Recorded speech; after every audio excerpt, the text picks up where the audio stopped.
podcast series on the youngest, tallest, and most dynamic mountain range in the world. I'm Sainikoning Thojam, your host for today, and our co host Swati Chauhan is behind the scenes for tech and logistics. Introduce our very special guest, Dr. Rachel Pang, the Associate Professor of Religious Studies at Davidson College. Currently, she's the Numata Visiting Professor of Buddhist Studies at McGill. These days, Swati and I are very lucky to take her course and to learn from our amazing conversations on Buddhist nationalisms.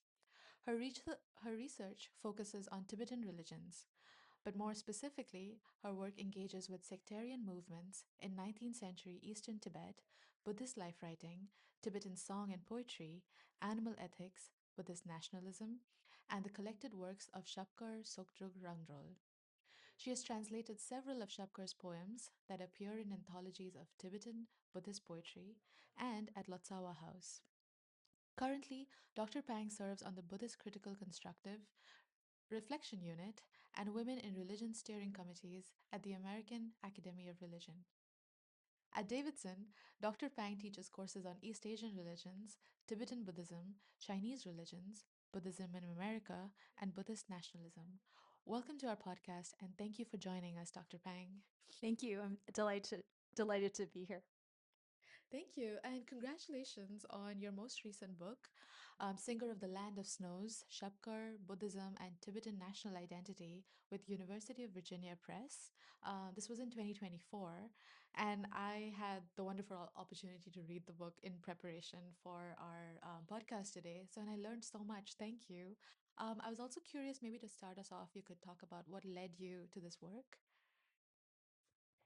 So I did my doctoral field work. I did my doctoral field work in Eastern Tibet. It's now Qinghai province of the People's Republic of China.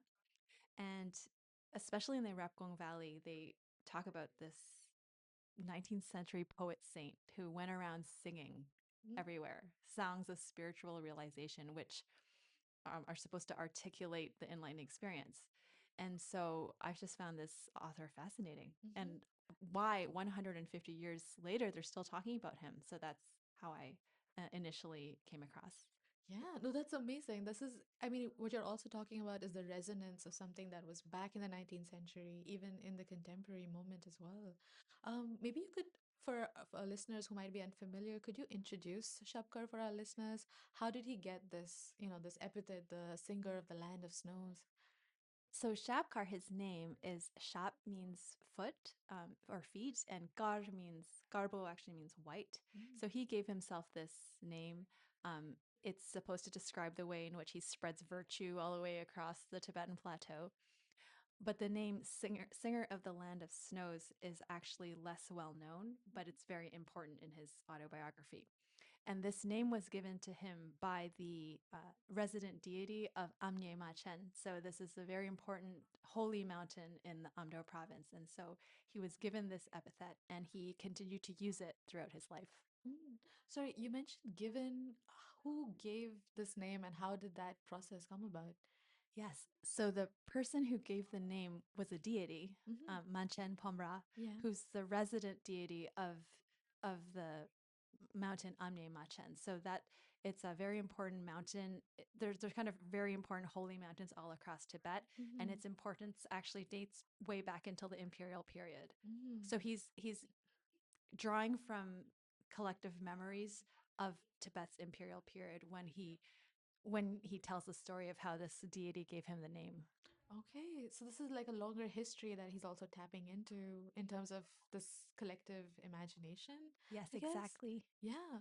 Maybe before we talk more about Shabkar, could we also talk about the history then of Buddhism in Tibet in general?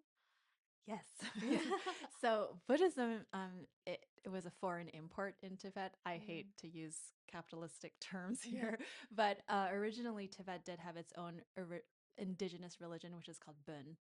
Mm. Buddhism really entered Tibet in mid 7th century for the very first time, and it became so ingrained gradually over the centuries, so ingrained in Tibetan culture that a lot of scholars and practitioners will say that you can't separate Tibetan culture from Buddhism nowadays, Mm-hmm. hundreds of years later.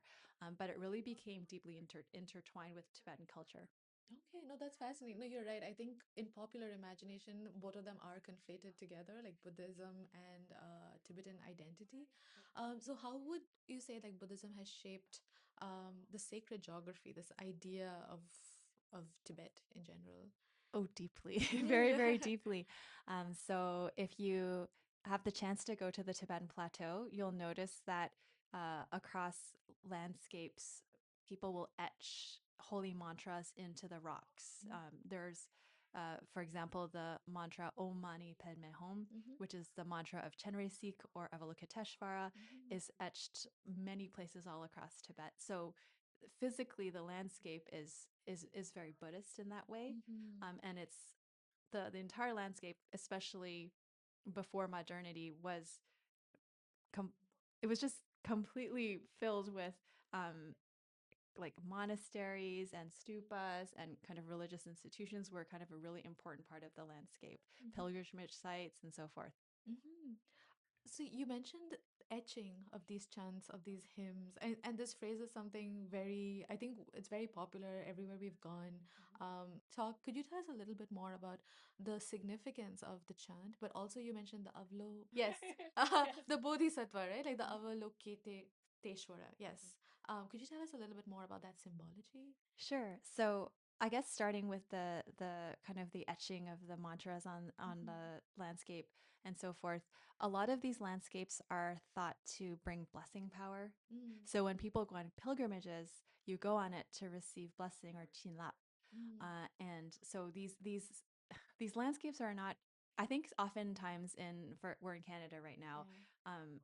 According to like mainstream culture, the landscapes are just landscapes; they're not alive. But these landscapes are inhabited by spirits. Mm, They're kind of animate in a certain way, and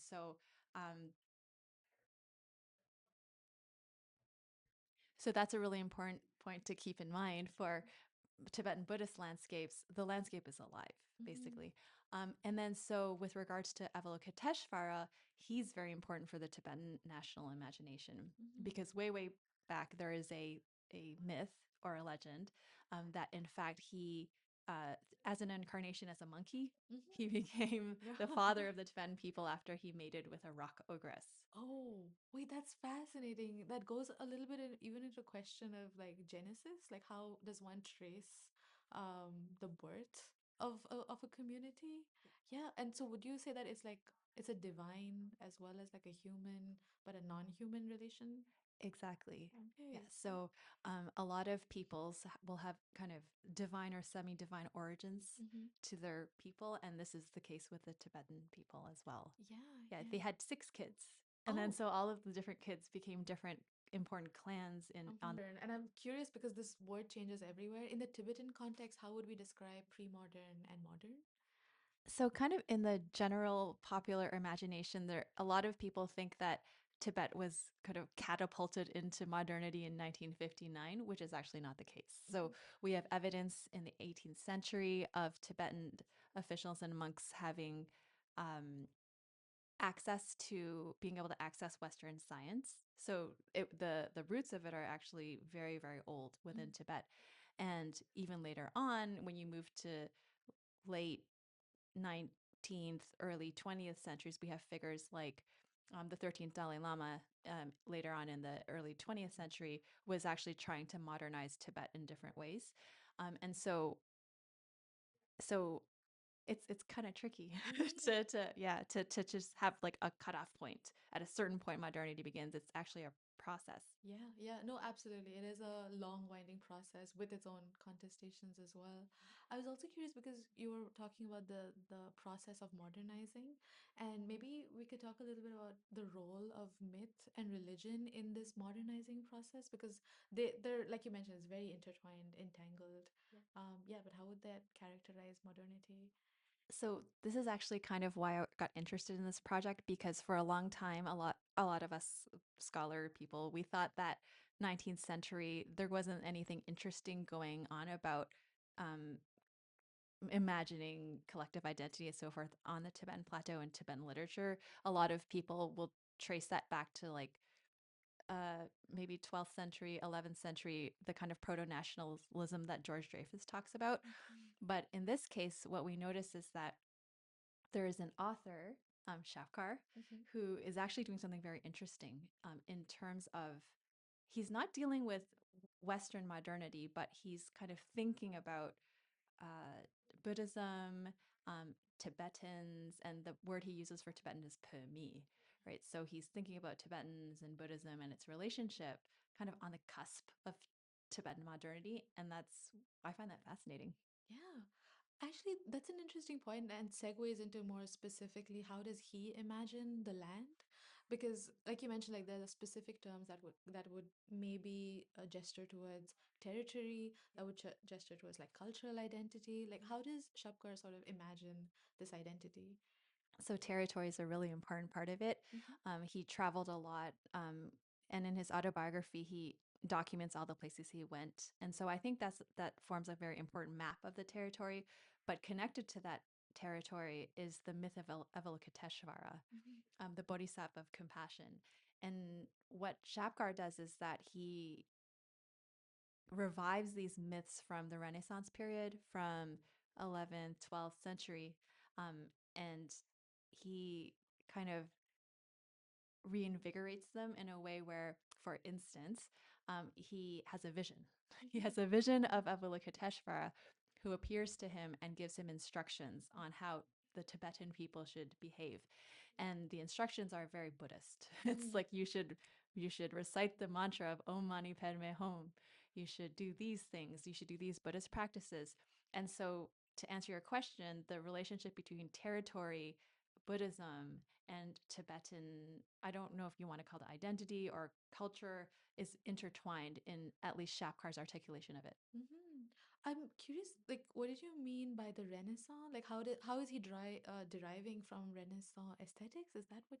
So this is not the European Renaissance, Okay. but it's a period called the Tibetan Renaissance period. So this it's a bit of a not a controversial term, but scholars don't agree on calling it Renaissance or not. Mhm. But another way of phrasing that would be the later transmission period, which was the 10th until the 12th, well, some argue 13th centuries, Mhm. but Yeah. kind of that during that period, a lot of the um, there was kind of a lot of intellectually there was a lot of creativity going on. Kind of there was the reintroduction of Buddhism into Tibet, and so there was a lot of new literature that sprung from that moment. And Mhm. so, in my book, I argue that Shakar's drawing from the literature from that period Mhm. in order to reimagine Tibet and Buddhism and so forth. Yeah, so it's also a revival in that sense, like going back to the past to sort of consolidate an image, perhaps. And his autobiography is probably the most famous one, right? Like it's one of the most celebrated examples of life writing, in the Buddhist life writing genre. Could you tell us a little bit more about the genre in general?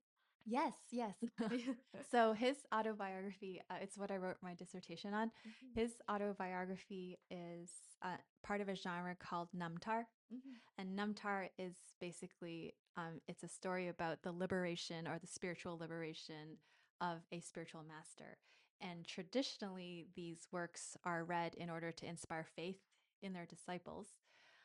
The way that I'm reading it is more from a literary perspective, so it's a little bit different. Mhm. But yeah, it's a really remarkable work because it's so long. Um, yeah. Yeah. How does it inspire faith? Like, how is it didactic? Like, what are the ways in which it would inspire people to follow a certain path? So it's inspirational because it kind of lays out the proper Buddhist path for an Mhm. ideal Buddhist. Mhm. And so he kind of tells people his struggles, what he went through, what practices he did, his life, and so forth. And so when people read it, they will feel inspired by it, by seeing how a real individual lived out the doctrines. Mhm. Okay, so that's where the autobiography becomes crucial, I'm guessing, because one gets to mimic. Is that what's happening? Exactly, yes. Okay. Mimicking is exactly it's actually the the way it's described in Tibetan Buddhism, the Mm. disciples or the followers are supposed to mimic the life of the Buddhist master. Okay. Is he then upheld as some sort of ideal figure? Yes, definitely. Yes, he's Okay. definitely an ideal figure. And Yeah. so the other thing that about the singer of Land of Snows is that most people, when you think of that, you'll think of Milarepa, Mm. who was an 11th century figure, probably the most famous singer of Tibet. And Mhm. so and so he's hearkening back to Milarepa as well, and he's seen as a reincarnation of Milarepa. Oh, wait, that's So fascinating because how does reincarnation then work? Is, yeah, are there previous cycles as well? Are there future cycles that are supposed to mimic this trajectory? so technically we're all reincarnations Yeah. of according to Tibetan Buddhism, but Yeah. I think what Tibet has that's quite unique is a Drulku system. Mhm. It's a system of reincarnate masters. And so it's said that a bodhisattva or someone who's very enlightened will purposely take birth in order to benefit all beings. Mhm. And so Shabkar, he traces his own lineage to Milarepa. Like he has a little song he sings in his autobiography where he traces his lineage all the way back, actually beyond even Milarepa, Mhm. to one of the disciples of Padmasambhava, who was an instrumental figure in bringing Buddhism into Tibet. Mhm. So yeah, he does that, which is strange because usually other people will trace your reincarnation. You won't claim that you are. So that's where it's a little bit controversial in his Rangnam, or like autobiography that he writes about himself, because you're usually not supposed to brag, but he's not afraid to do that. Okay, no, that's amazing. So in his autobiography, he's claiming himself to be the reincarnation. So in this question of ideal, then, is he also saying that he's the ideal figure, or is that something that's being projected later? So when you say that you're the incarnation of Milarepa, you are saying you are the ideal figure. Right. A lot of his disciples throughout the story will say, "Oh, he's just like Milarepa." But generally, in Tibetan culture, it's a culture kind of humility. So Mhm. you're not supposed to say these things. I find it fascinating that he does. Mhm. It's kind of it's it's an anomaly in the genre of autobiography in Tibet. Okay, so this is a diversion from the way other autobiographies have been written. How are the other life writings in this period, perhaps? Like how are they written, and how is he like we've talked about how he's deviating in his non-humility kind of stance. But yeah, in general, how would the field talk about themselves? So generally, if it's a biography, it's usually very formal and often quite dry, because and there's a lot of poetry in it. They're trying to extol the Buddhist master. In cases of autobiography, you kind of have to be very expansive in how you consider the genre, because it you generally weren't supposed to write an autobiography. So you might have to look at people's songs Mm. and the songs they wrote of spiritual realization and so forth. But what makes Shapkar's autobiography different is that he, um, his Namtar is very accessible Mhm. in a way that not all of the autobiographies or biographies are. So for instance, he writes in a language that's very easy to understand, Mhm. and he also inserts a lot of songs, maybe too much, too 600. So Wow, yeah. 600, like he Yeah. inserts a lot of songs into Mhm. his autobiography. And I think for those reasons it's very well received, because song poetry is a really important part of Tibetan culture. Yeah. And so I think he it's a very Tibetan work. I love that. I love the idea of like music. The musicality of the songs is what also makes it more accessible to people. What are these songs about? Like, what are like you mentioned travel earlier, but like, what are some themes that he's covering in these songs? So the remarkable thing about his songs is that generally these songs of spiritual realization are supposed to kind of like they kind of it gives you access into the enlightened state. Mm-hmm. But his songs are about all sorts of things. So his songs are about his farewell with his friend that he's very sad about, Yeah. right? It's about seeing his spiritual master, and he's very happy to see him. So he has a lot of songs in it that are very perhaps mundane almost Mm-hmm. in their subject, but he also has these lofty songs that talk about the view of enlightenment, like what the experience of enlightenment is like. Mm-hmm. And so there's such a wide range. It's really remarkable. Yeah, so there's a blending, it seems, of the banal, everyday, the mundane. And is it through the mundane that one talks about the enlightenment, or are these also like distinct songs that you could categorically differentiate? That's exactly it. Yeah. Yeah, Yeah. that's exactly it. So that's why I think it's very accessible to a general audience. Mm, He will have songs about like sowing wheat or wheat or barley in the field, and but he kind of always brings it back to Buddhist themes. So mm, it's didactic mhm. in a certain way, but it's accessible to his audience, which was a very, very broad audience. Yeah. Actually, that also reminds me more of the conversation about folk. Like folklore is this vehicle for being for to be accessible to a larger variety. Um, what are the kind of folk practices probably that he's driving from? So in my book, I think I I kind of play with this idea a little Hmm. bit. I'm not really sure. Like, Yeah. I was making an argument, but um, I think what I'm trying to get at is that he really understands the importance of the folk traditions of Tibet, and that is how you make Buddhism accessible Hmm. to his particular audience. And there's a connection between folk literature and song and national identity. We know for sure in Hmm. Europe, Yeah. and the Americas as well. Hmm. And so I was in the book, I was trying to make an argument of considering how by vernacularizing his Namtar Hmm. as the singer of Tibet, Yeah. right? It's actually a really important work that kind of like when you say form and content, Hmm. it's a work where the content and the form really mesh together. Hmm. Yeah, I think this idea, like to me, also is very important. How form can register very important socio-cultural movements in a certain milieu. So I'm also going to come back to probably the question of Buddhist life writings in Mhm. general, because you mentioned like how he's vernacularizing a lot of things. He's driving on folk practices.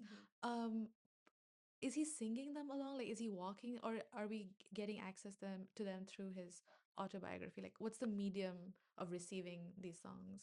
Yeah, that's a great question because we know for sure that in pre modern Tibet, most of the population was illiterate. Hmm. So he did print his autobiography and songs and had them sent out, but most of the population couldn't read them. So I suspect that they were probably read aloud and transmitted orally. Mm-hmm. And then so today there is actually a community in Repgung that I don't have access to, but there is a community that sings his songs and remembers them. It's Hmm. the tantric community of Repgung who does that. For people who might not be familiar, could you talk a little bit more about tantric community, specifically in relation to Buddhism and Tibet? Sure. So I'm going to take this back to the context of Shavkar Hmm. as well. So Shavkar himself was part of he was born into a village that was very famous for Ngakpa, who are sometimes it's translated into English as Montrans, the tantric community of Repkung. That's other ways of translating it, but the Ngakmang. But basically, what it means is that these people practice a form of Buddhism called Vajrayana, Hmm. um, which is also translated as Tantra. And the difference between them and the monks is that they're not celibate, unlike the monks. So they're householders. Oh, okay. Yeah, that's all it means. Yeah. So they're Yeah. householders and they have families and they practice Buddhism within the context of a family system. That's interesting. Yeah, I think yeah, when one talks about tantric community, there's just so many populist images of it. So it was crucial, yeah, to make that distinction.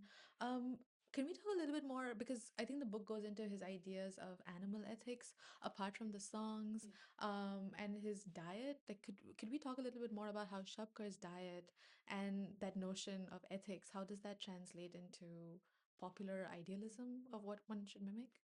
So Shabkar was I would say a very radical Mhm. vegetarian. He not only was chose to be vegetarian himself, but he actively preached it, Mhm. and he went around making people like not making people, but encouraging them to take vows to stop killing animals and to become vegetarian. But it's remarkable because in kind of pre-modern Tibet, or maybe early modern Tibet, as I say in my book, it was very difficult to be vegetarian on the Tibetan plateau Mhm. just because a lot of vegetables, a lot of varieties of food could not grow there. Mhm. And so it's a bit of a radical move for someone to be vegetarian. Mhm. It's a big statement about how they embody the Buddhist path. Mhm. And so um, I think in the context of the book's argument, I kind of think about vegetarianism as an expression of kind of values of a collective community. Mhm. And I make analogies to, for instance, Larungar, which is a very famous contemporary Tibetan community, that Buddhist community that is vegetarian. And yeah, Yeah, that's yeah, I think what you mentioned was important in terms of the climate. Because of the climate, you mentioned it would be difficult to be vegetarian. And here you have an ideal sort of image of what the society should look like, should eat like. Were there contestations? Like, were people like, did people resist or rebel against that kind of vegetarian diet? That was yeah. they definitely resisted. Yeah. I don't know if they ever rebelled because Hmm. he didn't really, it was never forced on people. Hmm. But what I found interesting is that he would petition the greater lamas of the day, so the kind of the political and spiritual leaders. He would petition them to make laws Mm. to um, kind of make meat eating or killing of animals illegal, Hmm. which is quite remarkable. Like Yeah. whether or not it was actually implemented is a different question, but he would plea Yeah. he would plea to them Yeah. to make these laws. Yeah. Yeah. Okay. So did reach out to be able to enforce that kind of law as well. Like, I mean, but we don't know if that was implemented. He didn't. It wasn't. I'm pretty sure it wasn't implemented. Yeah. Yeah. So maybe in a sense we could talk about because this idea of Tibet then is so related to Buddhism in general. How would how is his songs and his writings resonate with people who are not Buddhist in Tibet? Yeah. So what's remarkable about his articulation of, I call it Tibetan identity, but his articulation of the community on the Tibetan plateau Mm-hmm. is that it's very inclusive of not just Tibetans but other ethnic groups, and especially groups who are not Buddhist as well. Mm-hmm. So it's a collective identity that is very inclusive and very harmonious with Mm-hmm. all sorts of different people, and I found that remarkable Mm-hmm. because in most articulations of national or collective identity, there's often an in group or an out group, but for Yeah. him, it's fluid. Mm-hmm. There's no borders. And I think it has something to do with how he was born in Amdo, which is a borderland Mm-hmm. between Tibet and China. Mm-hmm. And so it really, like, if you go there, you'll notice it's very ethnically mixed and so forth. And religiously mixed as well. And I think it really influenced him. He's Mm-hmm. someone who refuses to be put into categories. Yeah, Yeah. I love that. I love that you mentioned there's a fluid concept that he has. Yeah. And I think you're right. Like maybe because he's coming from a more border region, he's more, yeah, it's more inclusive in that sense to the imagination. But could you tell us a little bit about the non-Buddhist Tibetan groups in Tibet, Yeah. just for people who might be, yeah, not that familiar? Yes, yes. So in the autobiography, he talks about the Muslims in Lhasa, Mm, which is a very well-known group. But he also talks about in the context of Rapkung Valley, the practitioners of Bön mm-hmm, or the Bönpo. And some of them, it's interesting, they also practice Buddhism at the same time, and some of them don't. But he actually preaches to them, he mm-hmm. interacts with them, and it's really a very harmonious relationship, despite the fact that there were always sectarian rivalries, there were a lot of feuds Yeah. between villages, between monasteries where he lived. Mm-hmm, But he always wanted people to really, really get along, mm-hmm. whether they were Buddhist or not. Okay, are there specific instances into how he talks about this inclusivity? Like you mentioned earlier that he looks at it as very fluid, like, and also he's someone who we cannot categorize of a certain identity in that sense. But yeah, how does he bring in that question of inclusivity, of fluidity in all these very diverse groups? So for him, it's entirely framed from the perspective of the Buddhist enlightenment, the state of enlightenment, or the state of awakening, Mm-hmm. nirvana. Basically, from this very ultimate point of view, the distinctions that we make Mm-hmm. between different religions, different ethnicities, different language groups, it's ultimately kind of an illusion or kind of mundane. Mm-hmm. It doesn't really get to the true nature of all beings. Mm-hmm. And so if you wanted to go into like Buddhist theology or kind of Mm-hmm. doctrine, it would be all beings have Buddha nature. Mm-hmm. Their nature is they all have the same nature, but it kind of manifests to unenlightened people as a very like like it manifests as difference, but in Mm-hmm. fact the nature of all is the same. So I think to answer your question, when he approaches different people, he just kind of sees the ultimate enlightened nature of them instead of seeing all the differences. Mm-hmm. That's the best way I can explain it. Yeah, yeah. So in some sense, could we say that enlightenment is accessible to everyone? So it's open Exactly. to everyone, and that despite your religious, regional, or Mhm. linguistic difference. Would I that think be a way? I think it's even stronger than that. Mm-hmm. It's that the very nature of all beings, like all Mm-hmm. sentient beings, is they are enlightened. They are Ah, awakened. They just okay. don't realize it. Mm-hmm. And so I think he chooses to focus on that aspect of them rather than their differences. Yeah, And yeah. that comes in, it's so Buddhist. Like Mm-hmm. it comes entirely from his um his life as a meditator, because he spent most of his time meditating and Mm-hmm. learning about Buddhism and so forth. Okay. I'm curious then, like how is he received differently among, say, what you mentioned, like the vernacular folk, the people who are listening, or the people who are listening to the songs, and probably more elite sections of different groups? That's a really great question. So, in terms of reception, um, it's not a direct it's not a direct comment on Shavkar's Hmm. oeuvre, but there was a there was a really important literary critic from the 19th century in Yeah. from the Amdo region, who was a very elite monk, a Mm. scholastic monk, Mhm. and then he basically wrote that he criticized works like Shabkar's. He Mhm. didn't say it was Shabkar's, but Mhm. he criticized works. He might have been actually late, maybe late 18th, early 19th, somewhere around there. He criticized works for having too much vernacular, to having too much poetry, and for being too long. Yeah. So it seems that he might have received some pushback from very elite monastics Mhm. This saying, was at his in his time. yeah, in his time, Okay, yeah, okay.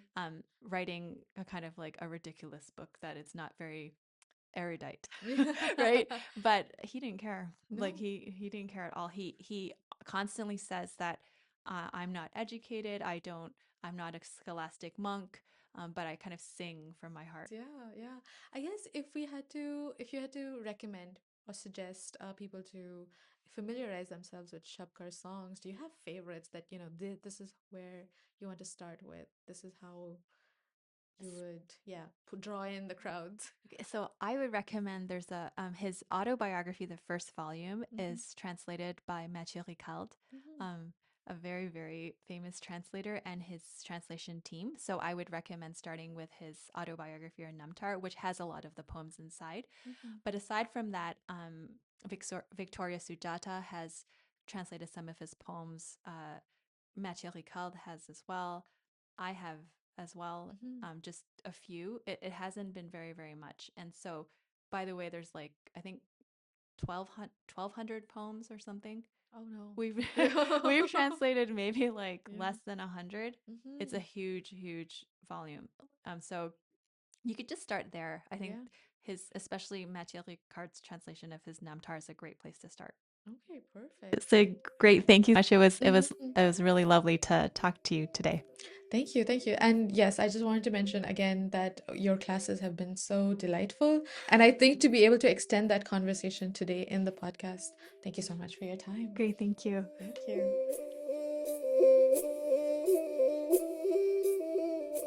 This is Himalayan Crossroads, and I'm your host, Sainikoning Thojam. Today's episode featured Dr. Rachel Pang's research on Shabkar Tsokdruk Rangdrol's poetry and legacy. Thank you for listening. If you liked this episode, follow us on Spotify, YouTube, and Apple Podcasts for the latest updates.